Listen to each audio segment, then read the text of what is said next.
وده الناس بتخش فيه المستشفى، والريكوردد في 152,000 حالة 4%. فده دارك سايد ولكن مش مع كل الناس، ولو حصل بنبدأ نبلغ. ده بيحصل امتى؟ في ناس حصل معاها بعد 3-4 شهور، في ناس حصل معاها بعد سنة. الدبند اوكي، دي حاجة عرضية جدا، لكن ما نقدرش نقول انها مش موجودة، لكن هي ليها علاج طبعا.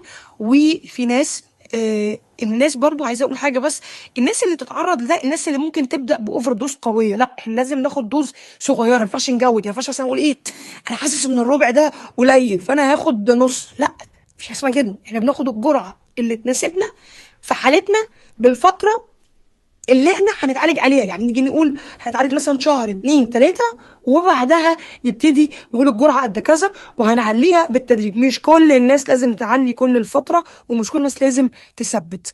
عايزه اقول هي حاجه ما ينفعش تبقى موضه، لازم تتاخد لو انت محتاجها. طب يا جماعه، الناس اللي هي بتخس كويس او مش أو ما عندهاش مشكله مع الجروب تاخد الحقن دي؟ ما افضلش، يعني لان انت مش حاسس ان انت محتاج تاخدها، ما تاخدهاش. يعني احنا بناخدها عشان نسيطر على الجوع شويه. طب لو انا تمام، انا تمام. طب لو باخد دواء بالاعشاب وظابط لي الدنيا، خلاص تمام. يبقى احنا بناخدها حسب حسب الحاله. اشهر ناس بنحسنهم تاني الناس اللي عندها مقاومه انسولين، الناس اللي عندها تكيسات مبايض، الناس اللي عندها مشاكل صحيه مرتبطه بالكورتيزول والهرمونز بشكل عام، لانها بتنسق حركه الجسم. اتمنى يكون الفيديو مفيد. نعمل